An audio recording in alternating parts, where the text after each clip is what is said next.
How's it going, everyone? Today we're gonna do something that I have been anticipating to do for quite a while, and this is to rank all of the relevant Bleach characters going up to the final arc, the Thousand Year Blood War. Now, anyone who watched my Naruto video, you know how I do things. It's been a while since I've made one of these. I, in typical Bleach fashion, wanted to wait forever to keep you guys waiting, just like the anime. So, um, today how we're going to do things is what I'm going to do is first of all it's going to be very minimal spoilers. If there are actual things that I need to talk about that involve spoiling parts of the Thousand Year Blood War, I will give you guys a heads up. I'm going to make sure not to say anything out of the blue that will spoil things and you guys are just trapped by that. So how we're gonna do things is we're gonna be ranking these characters. We're not gonna be saying who beats who necessarily, rather than we are going to scale them to their relativity to each other. So someone in their tier, obviously there's characters that are gonna beat other characters, but that still doesn't make them so much above to be ranked above. That just means that they're relative. And I'm going to point it out when I do it, but there also are going to be characters. So, for example, there are characters that are going to be stronger, obviously, in the Thousand Year Blood War, that I'm going to keep up to Fullbring.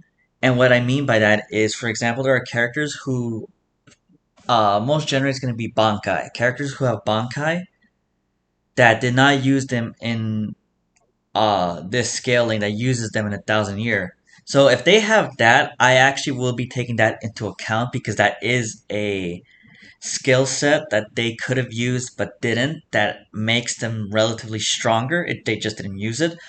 Versus characters that, for example, Kamamura, who upgrades his Bankai incredibly, did that specifically in a Thousand Year Blood War, but did not does not have that capability. So we're not gonna have that scaled.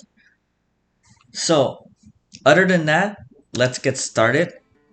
And we are going to start with Ichigo. And this Ichigo is going to be the Ichigo that fought Grimmjow and was ready to fight Ulquiorra. And that Ichigo is going to go right here. So, this Ichigo, let's get this guy. This Ichigo has quite a few problems that of why he's put this below um compared to how he did in Soul Society arc, where by the end of Soul Society arc, he had defeated Kenpachi, he had even defeated Byakuya, and here, as we're gonna see with other people, he is gonna be right here starting off at the bottom. So the reason why he starts off at the bottom is a couple things. First off, a lot of the characters just have like a natural upgrade, and so characters that were introduced from Soul Society to Weko Mundo or Arrancar, Fake Karakura Town, whichever, they they are gonna have this inherent power up, this upgrade to their skill sets, to their abilities, to their speed, everything because of training. Versus Ichigo, who had to go in a different kind of training that wasn't parallel to the rest. What he was trying to do was to develop his hollow powers. This hollow power, which was the same hollow power that easily took care of Byakuya, versus the Ichigo that had essentially almost lost to Byakuya. And then when the hollow power came out, Ichigo still ended up beating Byakuya, but that was through a major advantage through what his hollow white had done to him.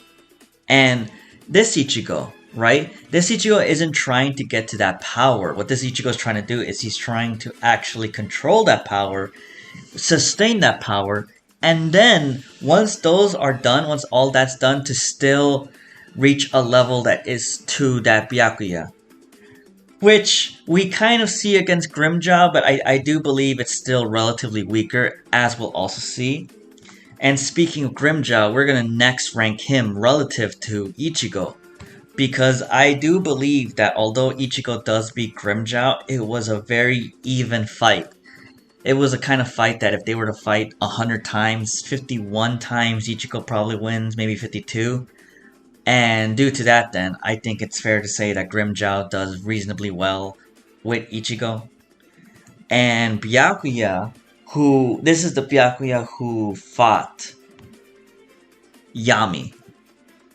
Goes not Samari, Yami. Goes all the way up here. So Byakuya coming in. He also doesn't have any depression nerf that Ichigo definitely suffers, unfortunately. But yeah, Byakuya here, we'll be setting a standard. You know, you guys will have a clear idea of how this list will go. Byakuya does impressively well against Amari, and even bullying Yami, we will see what that means. And finally, just so we have a good sense of how this will go, the Ichigo that goes to Fate Karakura Town, the Ichigo that had beaten Okiura, the Ichigo that had faced Stark, or not Stark, Yami, does go right here. He's prepared to fight Aizen. Okay, so he's kind of gone back to the basics, refine all of that, and he's going in with hopefully the strongest version of his hollow, which Aizen was going to be prepared for. And I'd say then that that's when he finally catches up to Byakuya. So that's where we're going for now. So next we're gonna, so I'm not gonna, when I talk about the captains, I'm not gonna necessarily talk about them in order of strength. It's a lot of that will probably happen, but there will be some outliers. The real way you rank how I think each captain from 13 to 1 or whatever go is looking at this scaling. So first off, we're going to go with Mayuri, who's going to go right here. Now, Mayuri, if you watch everything, if you've read everything, you watch everything, Mayuri is incredibly broken in the Thousand Year Blood War. We know that. And that has a lot to do with how he upgraded his Bankai. But he doesn't have that here. And when we talk about FKT, Fate Karakura Town, Wekamundo, Mayuri, the feats aren't all there. He's an incredibly great fighter when it comes to planning. And that's something that we don't necessarily scale towards because, I mean, that's kind of unfair. Maybe you could say that, sure, if this is a list about someone planning versus someone else planning, Mayuri definitely wins most of those fights. Sure, that's fair, but we're not including that. So before that, we also had a Mayuri that lost to Let's Steal Ishida.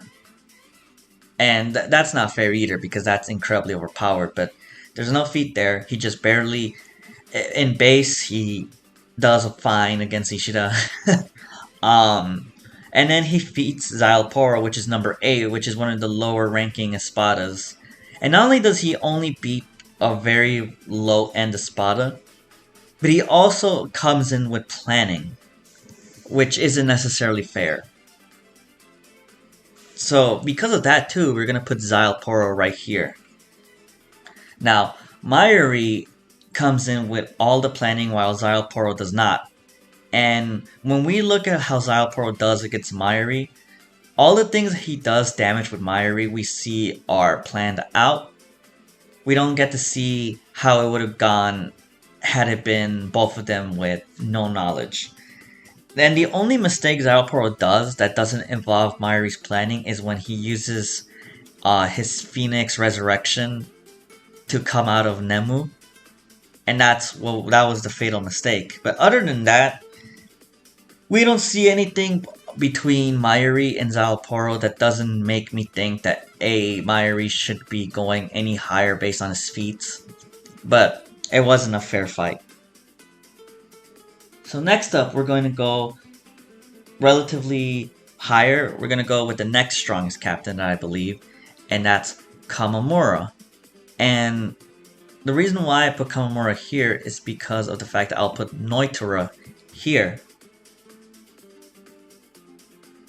Now, Noitora is relative to this Ichigo and Grimmjow. First, let's talk about why with Grimmjow.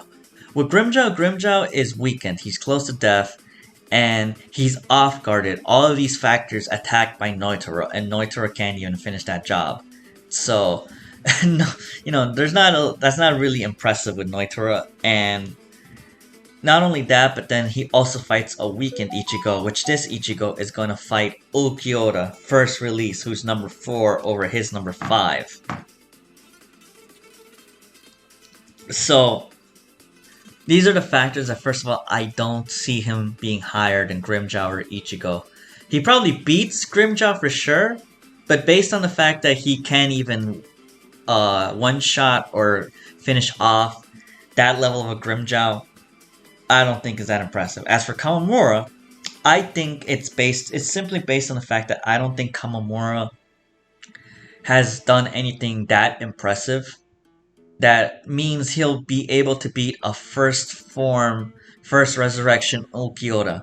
I think he does beat Noitora. I think that Kamamura does definitely have the strength and destruction to beat the hardest hero, quote unquote, Noitora, like Kenpachi did. But it'll be more of a struggle versus Kenpachi, who really completely annihilated him once he took things seriously and, used 2 hands, which is how that happened. So, next up, the next strongest member of the Gotai 13, I believe, is Toshiro. Now, Toshiro, we definitely see how he does versus with how he scales towards number 3, Haribel, who will then go up here because that makes sense. Number 3, number 5, and 6, and Haribel is there's no narrative problems. Haribel just, yes, she is stronger than Grimmjow, Noitora, etc., and I don't think Ichigo, who is completely close to embarrassed to first form Ulquiorra, and that Ulquiorra first form is number 4. That's the number 4 we think of. So this is number 3. So there we go. Now Hitsugaya beats Haribel, right? But there's some hesitation for me to put Toshiro above Haribel, and that's a lot of it has to do with the fact that Haribel never fired a Gran Rey Zero. She was on top of Toshiro in base, while Toshiro was already in Bankai. And then when she's in Resurrection, somehow she's barely also on top of Toshiro. It seems like she wasn't going out. Not only that, but to also show how bloodlusty she was. And she was talking through Toshiro. Maybe there were taunts, but she talked through Toshiro when her fracciones were facing Matsumoto. So that doesn't scream going all out. So although Toshiro beats Haribel, I'd say it's fair to say that they're relative. So next up, we're going to go with the commander of the Arrancar army, who's Tosen. Now, Tosen goes all the way up here in relation to the top 3 Espada and even number 0. That's, I guess, a narrative feat that he's commander of all the Arrancars, so presumably he's supposed to be the strongest of them. But besides that, he doesn't do anything impressive other than bully Kamamura. He's not, which we'll see later, he's not even able to do any significant damage against an off-guard Shinji. So, due to those factors, I don't see. One other thing about how I do when it comes to scaling, and we'll definitely go into that with another captain coming up, is I do my best to give all these characters the benefit of the doubt when they have these feats that say they're supposed to be at this level, but they never do anything to show that. I will stretch that to how far I think I can go, but I also won't be unreasonable. Like, for example, with the Naruto video, then, I don't go with Hiruzen or Shinsui at a certain level, even though, like, for example, Hiruzen is said to be the strongest of the Kages, and he was supposed to be the strongest of the Hokage, and then he was supposed to be the strongest living Kage even with old age, so then you use the old age nerf. And then there's fucking the Shizukage, who is also of old age but is incredibly powerful. So Tosen, I just don't find him doing anything that impressive. And then even his Bankai, which is a very hacks Bankai. You know, Kenpachi is not dumb. He's not dumb, but he's not like an incredibly intelligent character. And he was able, with his battle IQ, able to adapt to Tosen's Bankai. So I see someone who is incredibly intelligent adapting to the Bankai. So that's how we put Tosen. So next up, we're gonna use the next strongest captain, which is Soifon.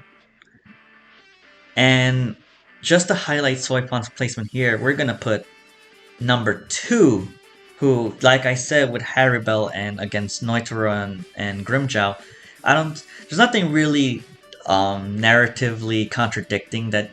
Yeah, he's number 2. He'll go above Haribel. And Soifon was able to, the first battle, face Baragon through an off-guard attack, with Omaida being a distraction. Now, there's something it is impressive that, Soifon was able to fire the Bankai, and there was enough time for Baragon to look at it, and maybe he would be fast enough to react, although off guard, but he wasn't even fast enough for that, so there is something to Soifon's Bankai.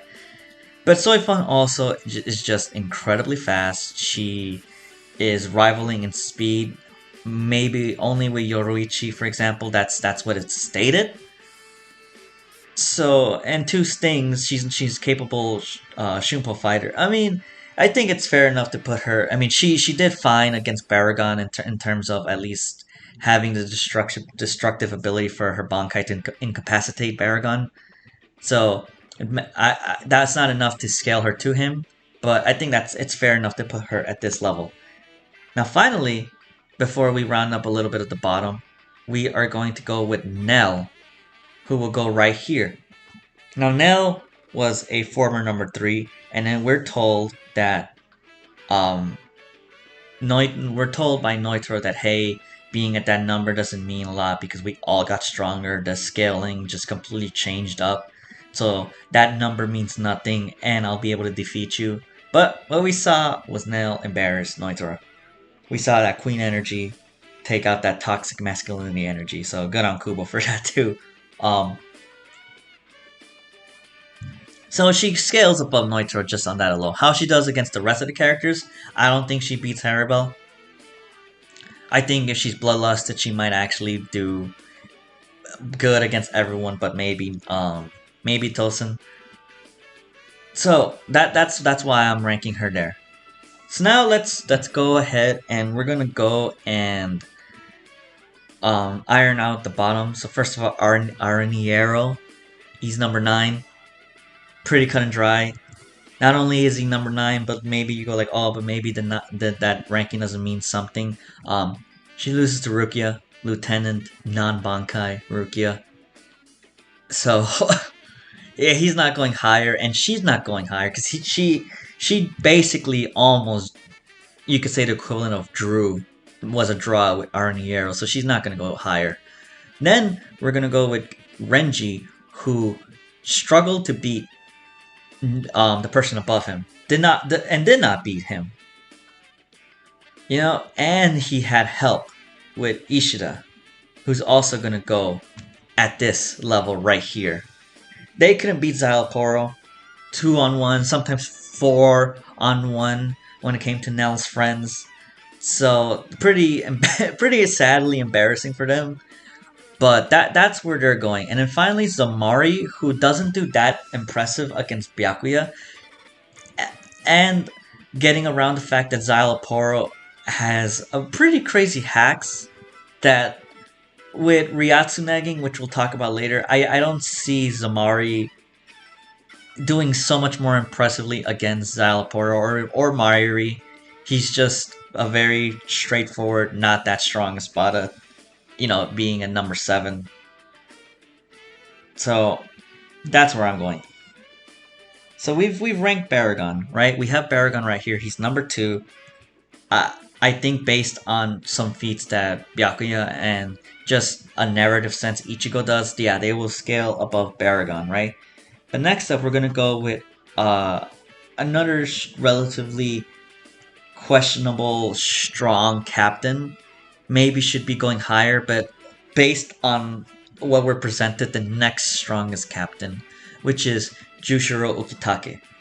So, first of all, let's talk about what is good about Jushiro Okitaki. So, one of the first main things is the fact that, hey, he's supposed to be relative to Shinsui, and we're going to see where Shinsui's placement is later. He's supposed to be relative to him.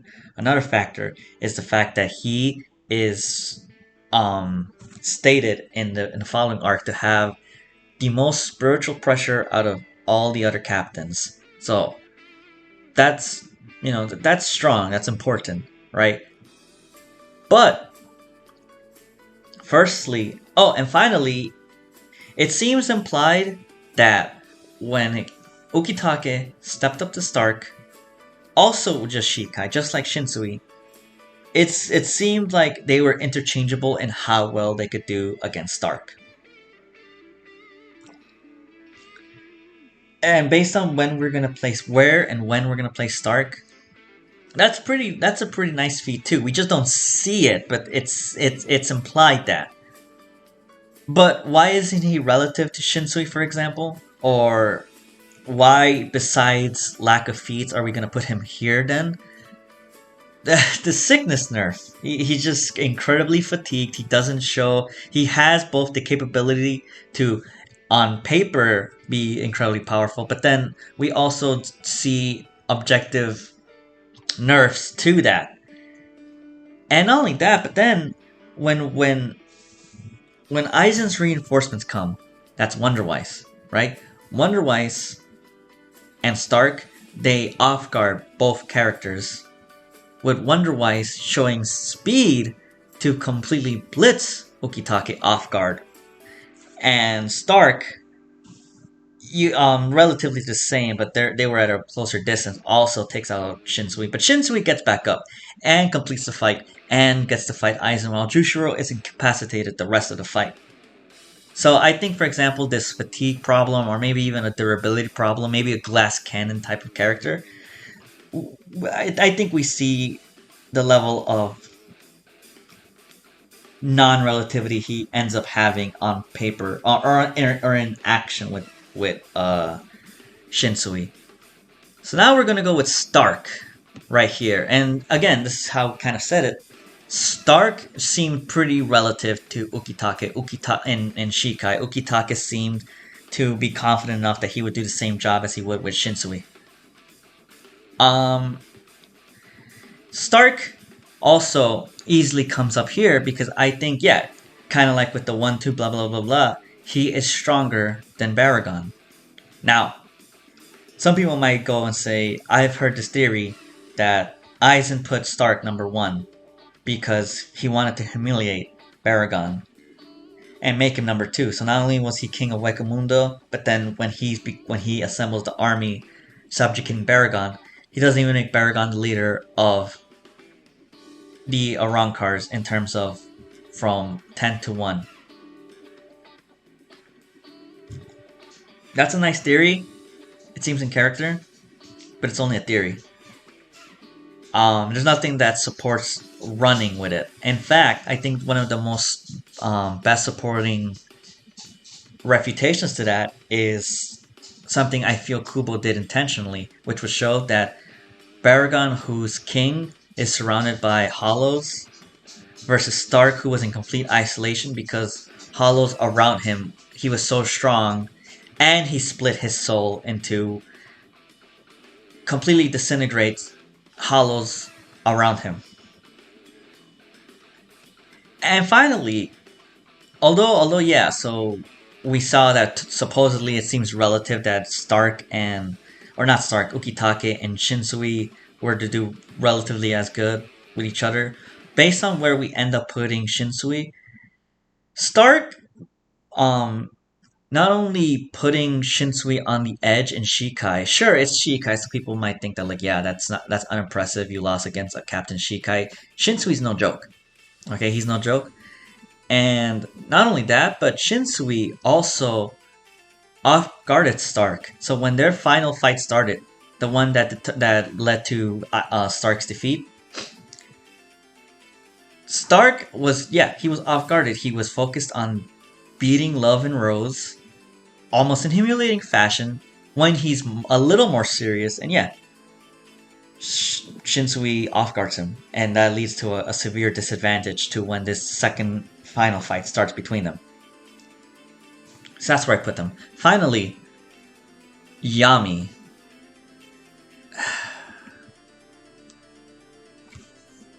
Yami. So let's first get this out of the way. So when we talk about numbers, the numbers seem consistent. There's some irregularity, with some captains being relative to each other, or some espada being relative to each other, even though there's numbers rising. But also then this right here, where number 0 is relative to number 2, okay, and loses to number 1. Now, it is a for sure thing. Aizen's designations for these numbers was based on the amount of spiritual pressure, not who was the best fighter. So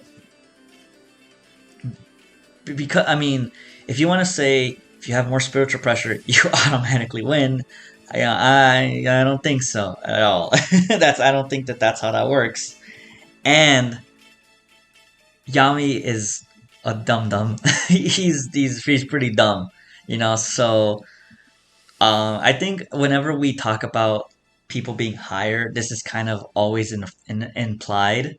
But there's battle IQ involved, and I have every now and then pointed out a person's battle IQ to help put them at this level. But Yami's just dumb, okay, and I don't think he has the substance to deal with Respira or Los Lobos, and he's also embarrassed. I think the big thing, I'm not going to talk about the quality of the reveal or how it was dealt, but at the end of the day, he was humiliated by, even though it was 2-on-1, but it seemed like each time they went 1-on-1. Well, every time what we saw, it was him being humiliated. So then, even if you then also put him under Byakuya, that's where it all makes sense. Now, let's finally talk about the strongest member of the Espada, in my opinion, and that is second form Ulquiorra. Now, all of the factors. First of all, it's the main factor is that he has a second resurrection. Whether or not Aizen knew or not, Ulquiorra claims that he doesn't, but Aizen also wanted Ulquiorra to fight Ichigo. We know this for a fact because he says it so. And the reason why, which we'll get to later, is because he wants to draw out Ichigo's power, which it was at its highest at the time, Vassal Lorde.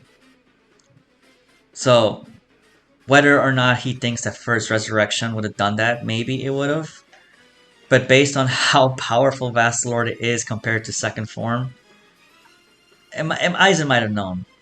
But at the end of the day, it doesn't even matter, okay? Because that it just does not take into account that it is just an objective other boost, a third bank, a second bankai, however you want to put it. That leads me easily to believe that Ulquiorra definitely goes beyond the Espada. This is how I place it. So now, before we get to the major scaling of people with that, everything above here all revolves around Aizen. Before we get to that, I want to get to the Vizards. So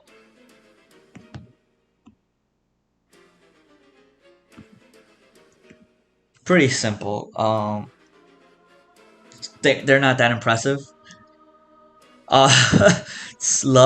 Love, and Rose get humiliated by Stark. Once Stark gets a little serious, and even when he's unserious, he never feels like he's in danger. He's attacked. He tanks hits. He's just like depressed. Not like it's even on 211 when they're impressive, they're not impressive. So originally I put them relative to each other, but and this is what I was talking about, but I forget that Rose has a Bankai. So he'll just be above love in that sense. And Kensei. So Kensei's here, I guess just relative to Rose, another Vizar, but also because of the fact that he at least fights Wonderweiss, which is a being that was meant to seal Yamamoto. And Yamamoto's incredibly powerful Shikai, so what do you want to do? I mean, like, what do you want to do? And then Hachi. Hachi, who goes here, because of the fact that it's Hachi was not going to be beating Baragon by himself, and he asked, he specific. It's not just implied. He knew he needed Soifon to finish that job. So I think that's fair too. Now finally we go to the leader of the Vizards, Shinji Hiraku, who we're gonna put all the way up here as the strongest member of the Vizards, as one of, again, a continuously rise and strong either captain, former captain. Now we have Shinji here. Firstly, because again he is the leader of the Vizards. So when you think about, for example, how Ichigo did against Byakuya, and how easily that level of Hollow Ichigo dealt with one of the stronger captains at the time of the Soul Society arc, Shinji has control over that. Shinji just straight up can do what Ichigo did in control, with time, and with experience. Shinji also, it's not the greatest thing you can pull that will convince people, but when it comes to off guard, Tosin was right here, so kind of put him right here relative. Tosin tried to attack Shinji off guard at relatively close quarters, and Shinji was fast enough to still react and barely get a scratch. So I think that's how we go with there. And finally, the Aizen scaling. So we're about to scale Aizen right now. But with Aizen, let's get some things out of the way. So Aizen, narratively, he has traits that need to be said that help define people above him, below him, relative to him, etc., etc. Aizen has Aizen tries to pretend that he doesn't have his heart on his sleeve. Okay, he tries that. He seems uncaring, he seems indifferent, he seems above everything. But there's many flashes with many characters where and either an insecurity, a jealousy, or actual spiteness comes out. And that's what happened with Shinji. When it came to Shinji, what did he say? All right, well, I'm gonna take out my Sanpacto. I'm gonna face you Sanpacto to Sanpacto. So there was that clear um, feat right there alone. And Shinji's the first person to have cut him. Now, people can easily say, oh, that's Kyoka Suigetsu. But Kyoka Suigetsu has usually been used in trolling manners rather than how he wants to actually beat people.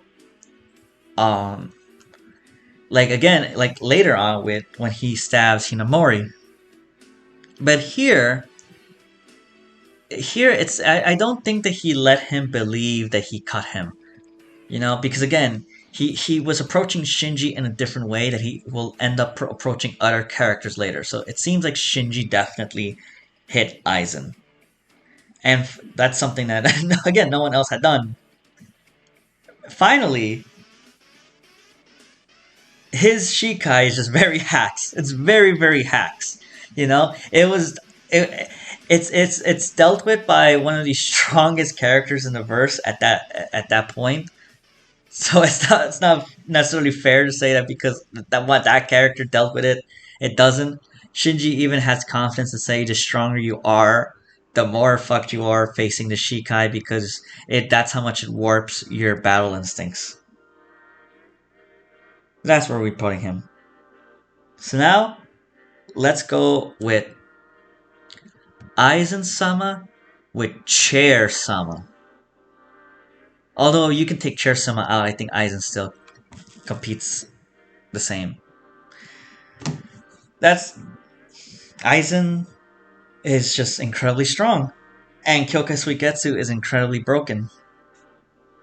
Um, so he just completely goes above all these characters just to begin with. Now, next, what we're gonna put is Kenpachi, another captain, and one of the next strongest, who we're gonna put here. Now, one of the main reasons we're gonna put Kenpachi here, especially over Byakuya, who seem to be doing relatively embarrassingly well against Yami, is the fact that Aizen, which this is a fact, Aizen feared the potential that Kenpachi had, which is why he made sure that he would be one of the reinforcements to help out Ichigo, and then get stuck in Wakamundo, so that Aizen had enough time to evolve, transcend, and even when, depending on Kenpachi, even if Kenpachi's full potential, which it wouldn't have been at that time, was all released, Aizen would have been transcended by that point to deal with that Kenpachi. So, because of that, then, I'd say that close to relative to his base, there's room for, again, then he fears the potential, and he needs to transcend, so he needs to get powerful, he needs to get more stronger. Because again, although he's stronger than Kenpachi, they're not that far where he needs to evolve, and his potential.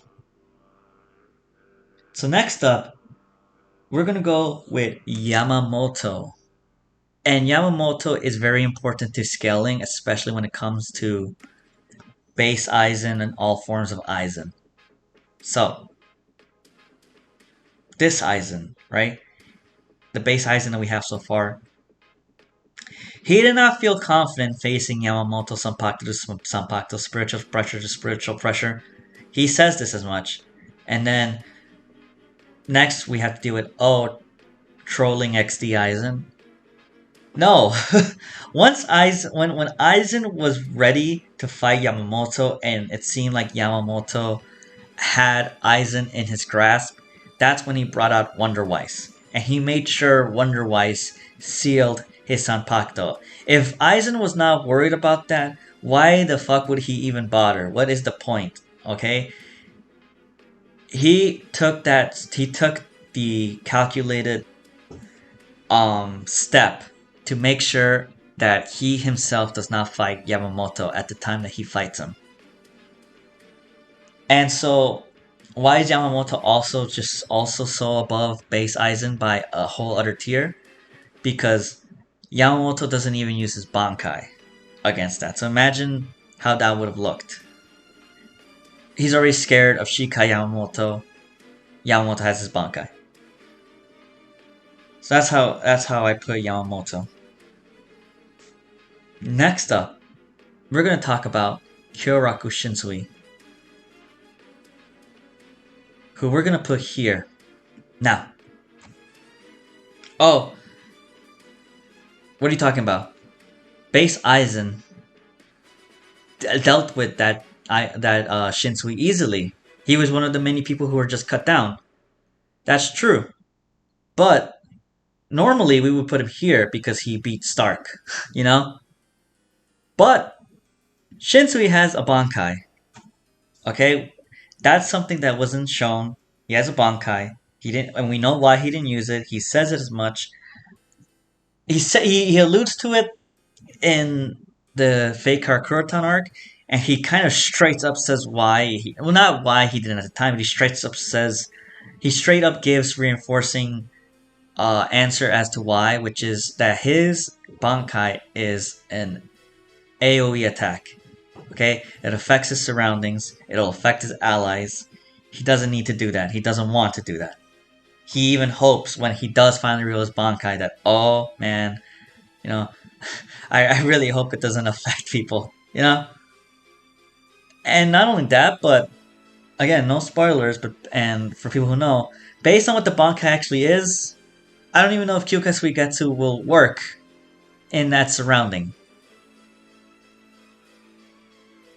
So next up, before we talk about the next person on the list, I want to also define another one other key aspect of Eisen scaling, and what does that mean to people who? Because it seems like it's pretty cut and dry. You're under a complete hypnosis there, and then you just get slashed, you just die, or you just get defeated. So if that is the case, then a again. So then why have the precaution against Yamamoto? So one major thing is this concept of Ryatsu negging then, where when Aizen fought Soifan, again, this could be Kyokai Suiketsu, I don't think it is. Soifan does the two death sting thing, and it's actually a very nice concept to have because then, people who just have hacks broken abilities just get to do these hacks broken things that completely circumvent talent and abilities. It should be two death sting, but when she does it with Aizen, he says that parlor trick won't work. My Ryatsu is just so much higher than yours that it just completely negs, it completely negs whatever this silly ability is. So if that's what's going on, sort of with Yamamoto, or if it's a case where maybe it's because Yamamoto, the way he argues he's about to beat Aizen is based on his battle IQ. He's able to sense that although his senses are altered, he can still sense spiritual pressure, and he knows the spiritual pressure of Aizen. And what's supporting the fact that that probably would have happened is the fact that once that happens, that's when Wonder Wise comes. That's when his Plan B comes in. So those are the aspects that I want to bring up. So next up, we're gonna go and scale the Aizen that um, walked into actual Karakura town, right, and was betrayed by Gin, and that's gonna be that Aizen is gonna go here. So at that point, right, Aizen is getting close to transcending hollows and Shinigami. He says so himself when he actually did evolve. So, firstly, just based on that alone, that means he hasn't. If he has to say at what point he reached that stage, then I put meaning to that. And because of that, then that means he hasn't transcended all hollows and Shinigami yet. So he hasn't transcended Yamamoto yet. So I think that's at that point where Aizen catches up. But it's also very, very clear upgrades from base Aizen to that level of a more transcended Aizen.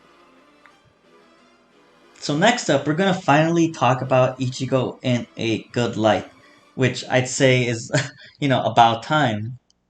And that Ichigo that we're gonna talk about is Vasto Lorde Ichigo, the Ichigo that fought Ulquiorra, and depending on which medium you use, if it's not the movie, also completely annihilated him. So that's where, and it's sometimes it's almost as simple as just using the chart. Beats him, so it's not relative to him. Annihilates him. S, two tiers above. But there's a couple other reasons why. It's not just that. Um, so as I kind of alluded to, he wanted to use Ulquiorra, whether it was his second release if he didn't know, or if he did know and that's what he wanted. But he wanted Ulquiorra to bring out the best of Ichigo. And then when he went to go to Karakura Town and hoped that Ichigo would intercept him, what did he want to do? He wanted to string up the bodies of his friends so that Ichigo could see. And what would that have done? That would have enraged him, and that would have played on his emotions, which is what played into how he went into Vasta Lord the first time. Aizen wanted to fight this version of Ichigo. He wanted to see how strong that would have been, especially considering the part of how it relates to his experiments, which is all about, Hollow and Shinigami. This is the ultimate form of that concept. But then there is still one more step above that, and that's what Aizen wanted to fight. Now, Aizen would want to fight, but I don't think Aizen was gonna be scared enough to maybe lose against. No, he wanted to fight him just to see that capability, but I don't think he expected to lose. And then we also know what ended up happening too. He didn't even end up fighting that one because he got completely he got completely surprised by what he ended up fighting. So due to that, then I think it's fair to put him below Aizen. So next up, we're gonna talk about another incredibly strong captain, and that is Gin. We're gonna put here. So how do I define why I'm putting Gin all the way up here?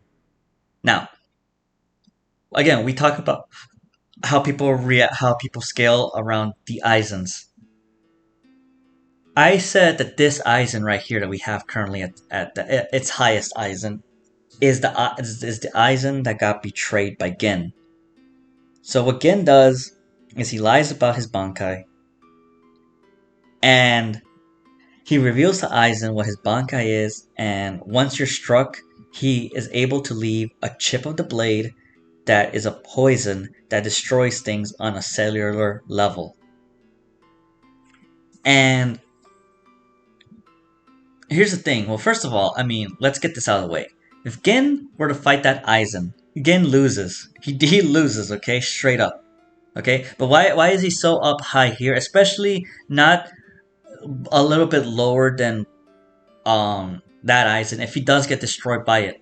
It's based on the actual feat of what happens. So yes, because it's off guard, he's able to do that. But there's a couple other things that we're about to talk about when it comes to off guard.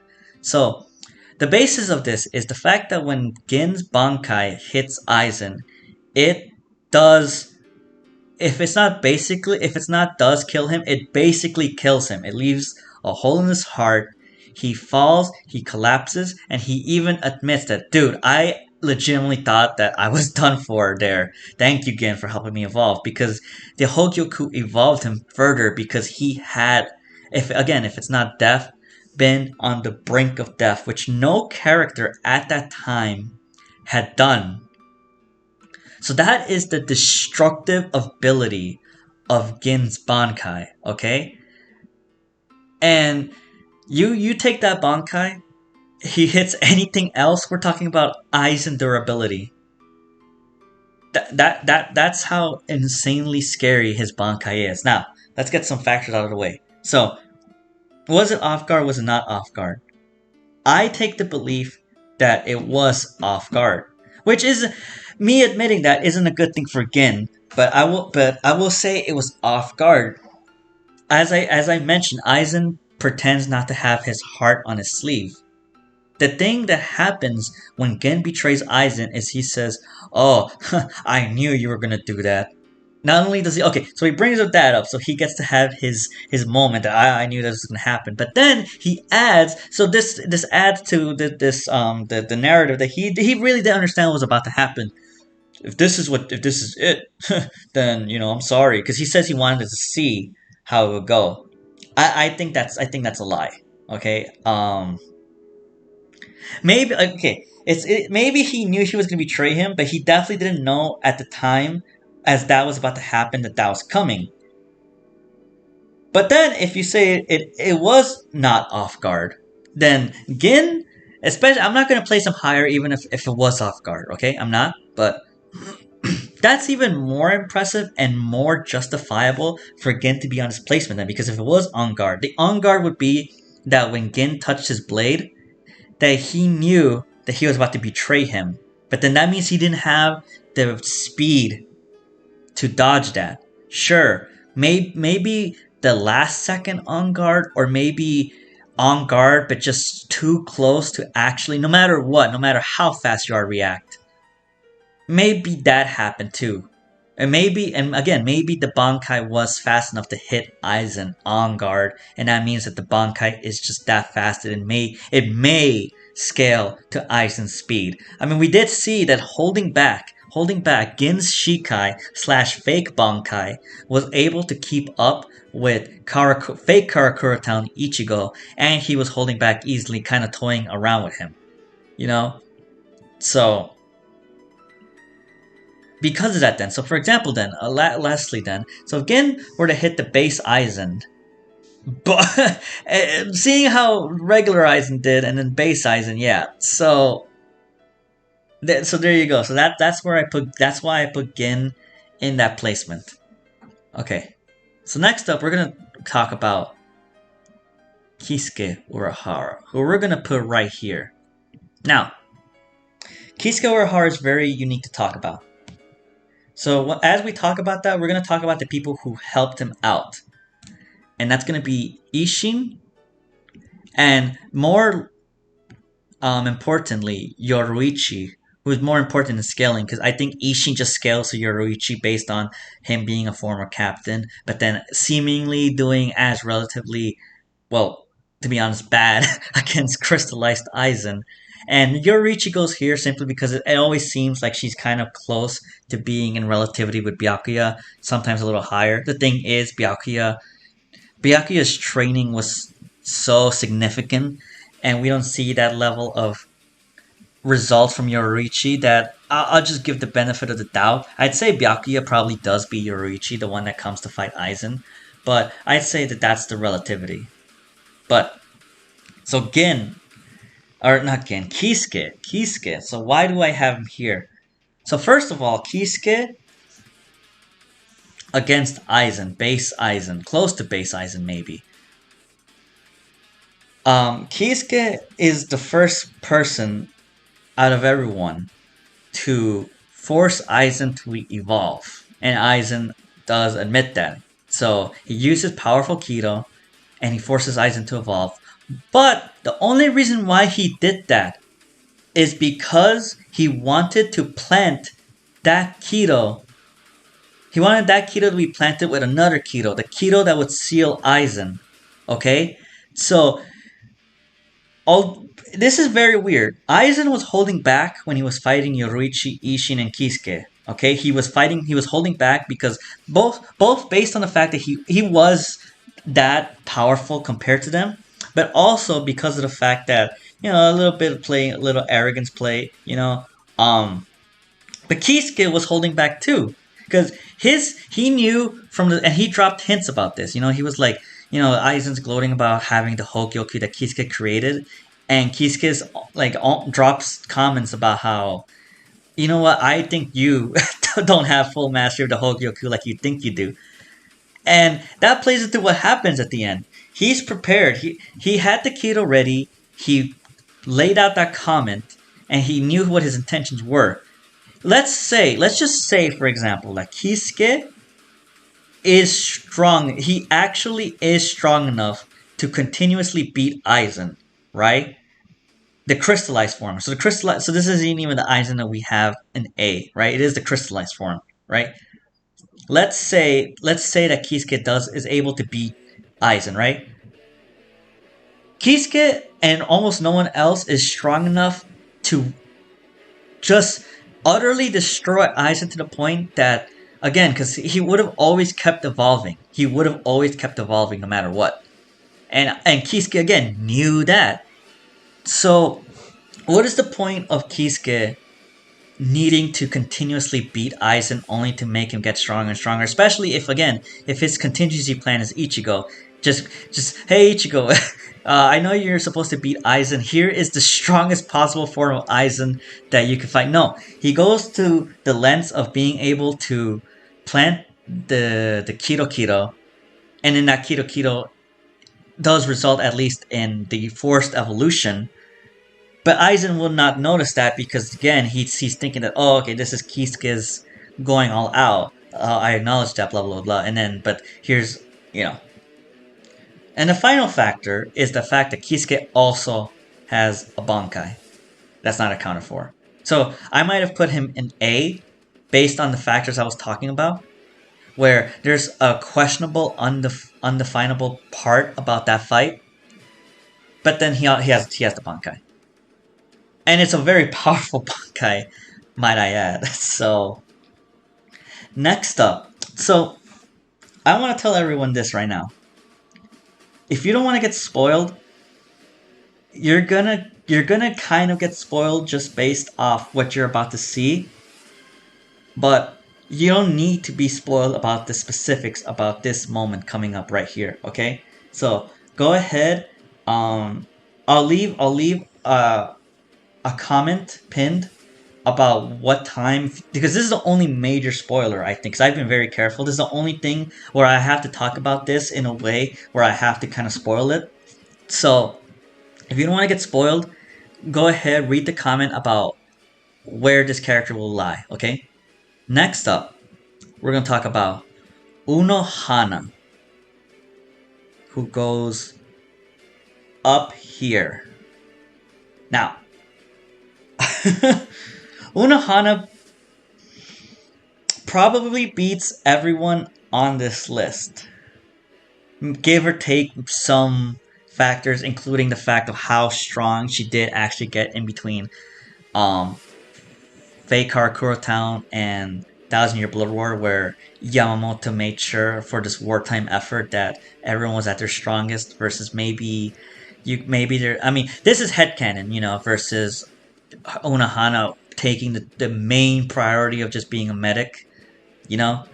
But the only reason why I don't put her in SS is two reasons. One, I'm not confident enough to say that she beats Yamamoto, or that Yamamoto would be challenged by her, especially in Bankai.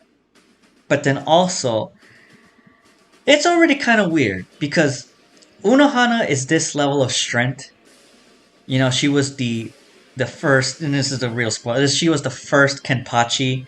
She completely embarrasses Kenpachi through most of her fight with him and Muken, and she's on top of it. And Kenpachi is this level of strength already. So, what? Unohana was there when Aizen was fighting the captains. Unohana was there when Aizen betrayed the Soul Society originally. And Aizen didn't have the Hogyoku. Okay? Now, maybe someone will find some Reddit comment that Kubo explained, "Oh, I didn't fucking know I was gonna be doing that." I don't think so. He thinks very well ahead, so I'm sure he already knew that Unohana was gonna be as powerful as she was always gonna be, okay?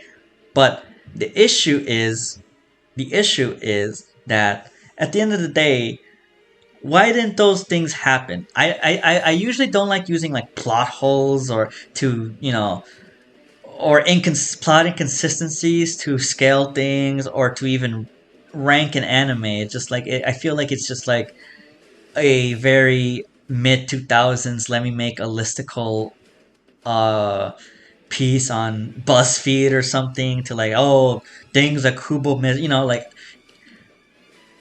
But so based on those criteria, I feel fair enough to put her above base Aizen, even though she had multiple times to fight that base Aizen. But those are the two reasons why. Okay, I don't. If you want to put her in SS, I don't mind that at all. I don't mind that at all.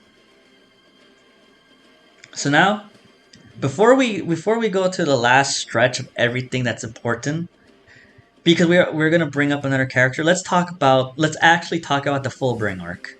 Okay, so with the Fullbring Arc, there's two major parties I want to talk about, and that's the Fullbringers and that's the Shinigami that came in. Now, as you notice, I don't have like every fucking character in this show on here. Okay, I'm sorry. I'm sorry I don't have Shuhei or Kira or fucking Ikaku. Like, yeah, sure, Ikaku's gonna fucking beat Mayuri. Sure, yeah, let's scale it. No, like, I'm sorry. And then I'm sorry, I don't have Jackie. So I'm sorry I don't have the Jackie scaling with me at the moment. But um, the two the two Fullbringers that are important to talk about, we will talk about. So firstly, let's use Renji. Oh hell yeah, this song right here. Let's talk about Renji. So Renji clearly got amped. He said, "I trained. This is how strong." Look, I don't know how. I don't know if Jackie has Xyloporo power. Okay, but end of the day, Renji said, "I trained and I got stronger, and this is why I'm no diffing you." So, and it was another scale. I mean, it was another arc, so it's another power cliffing thing. It is just objectively another power cliffing thing. So, due to that, we know then that all these captains get upgraded, or all these Shinigami get upgraded. So let's go, and then yeah, Renji goes up one. Okay, same thing with Toshiro. Toshiro goes up one. This is where it gets important. So we're just gonna do Kenpachi again, goes up one. And then finally, this is where it gets important. Byakuya goes up by one. Now, one of the Fullbringers that is a significant fight for scaling is against Tsukishima, who goes toe to toe with Byakuya. If they were to fight 50, 100 times, Byakuya, I mean, fuck, I might actually even say Tsukishima probably wins 51 times out of 49. I mean, that's just my gut instinct, okay? But you don't need to agree with that. But what you do agree with is that Tsukishima had Byakuya to the brink of death. Because Book of the okay, so let's talk about the Fullbring Book of the End. So what Book of the End does is when if he's able to slash someone, he's able to insert himself into that person's past. Okay, and the weird thing about that is not only does he do that, it's not just perception. It's not just the perception of the character who believes that he's in the past, but for Book of the End to work, it calculates things to shift it towards that memory. So beyond perception, at least. So that means, so when Tsukishima stabbed Byakuya, who already, he didn't off guard him. I'm not saying that because he slashed him, that means he's equal or better. But look, he's relative enough to be able to slash Byakuya with his speed. Okay? So, there you go already. So that means that he has the capability to slash Byakuya. And use his broken ability. And if Byakuya is at that speed, at this scaling, then that means that translates to Tsukushima's ability to slash someone. Just slash. You just need to slash, and there, Book of the End is activated. And what he did then is he said that he was the sensei of Byakuya, so he knows everything about him, which, as a result, Tsukushima learned everything about him. And he had the intelligence to have that knowledge and then adapt to it like on the fly. What happened then is because of Byakuya's intelligence, he readapted back and used his Bankai in a way he's never done before.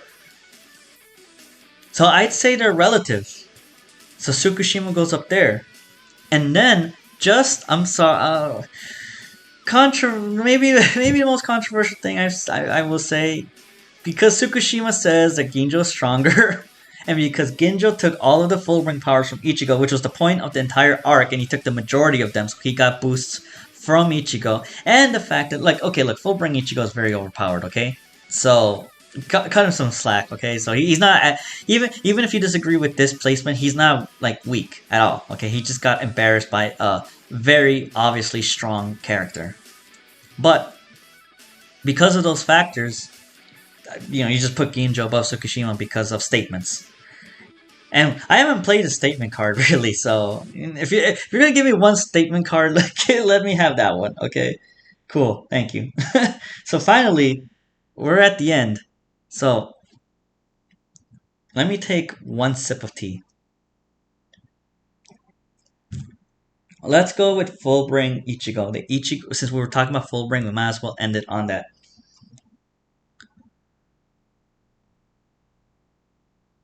Dangai, Fullbring. So, Dangai is realms beyond broken.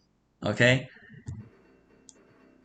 When we talk about someone transcended Shinigami,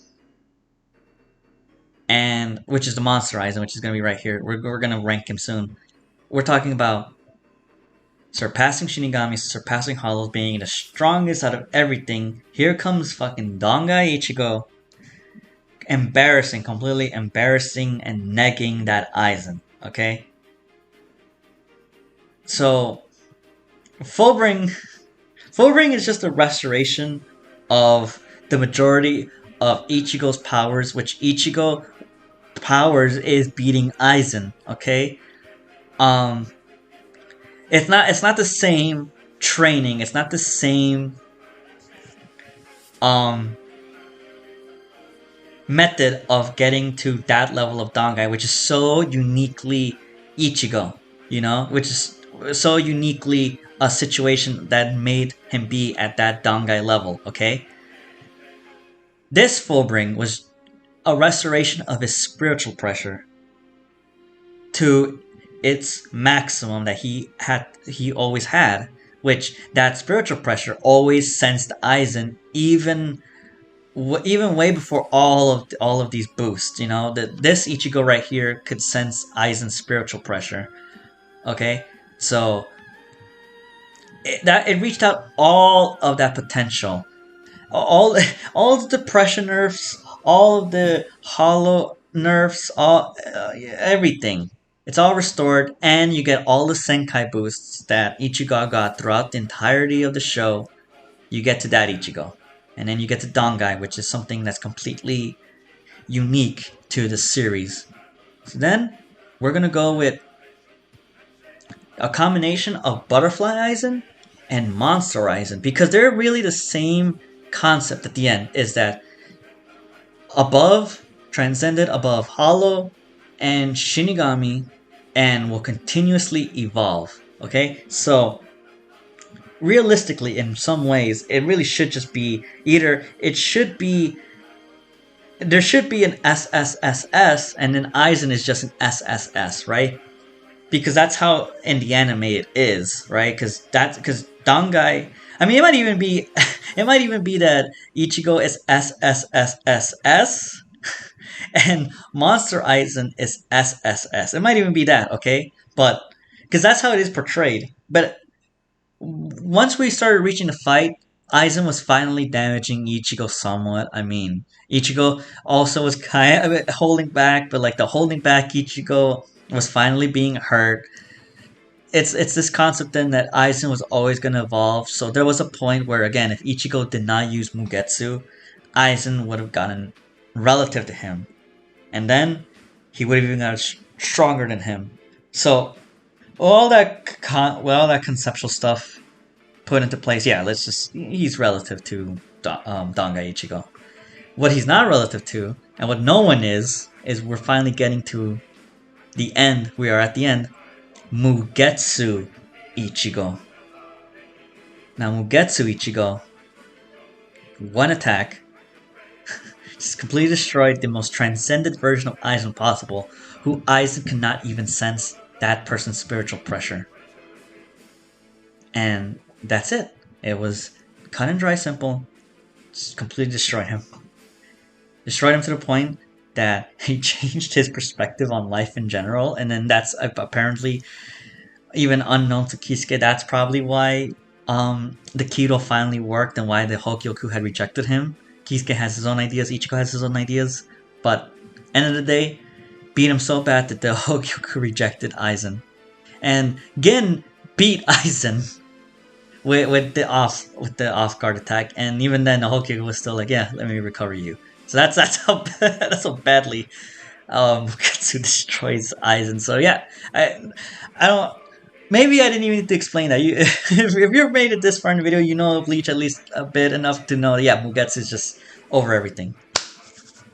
So that's it. Thank you very much if you watched all of this. If you watched some of it, if you maybe skip to the end, if you wanted to just see, however it is if you gave me your time of your day, I thank you very much for that. I'm very grateful. I feel pretty confident about this. I said this in a narrative video, though I do think that I'm gonna have a different reception to this. I think what I said was fair. But if you disagree, go ahead, leave it in the comments below. If there's a character that you think was left out that is strong, relevant enough, either because I just straight up forgot, or it probably is in the conversation to be tiered, even in the bottom tiers, let me know. Or if you disagree with any of the placements on the list, if you have any feedback, again, go ahead and let me know. I enjoyed it no matter what. Now I'm gonna fucking drown myself in water because my throat again is fucking in pain. So thank you very much, everyone. You guys have a good day. Peace.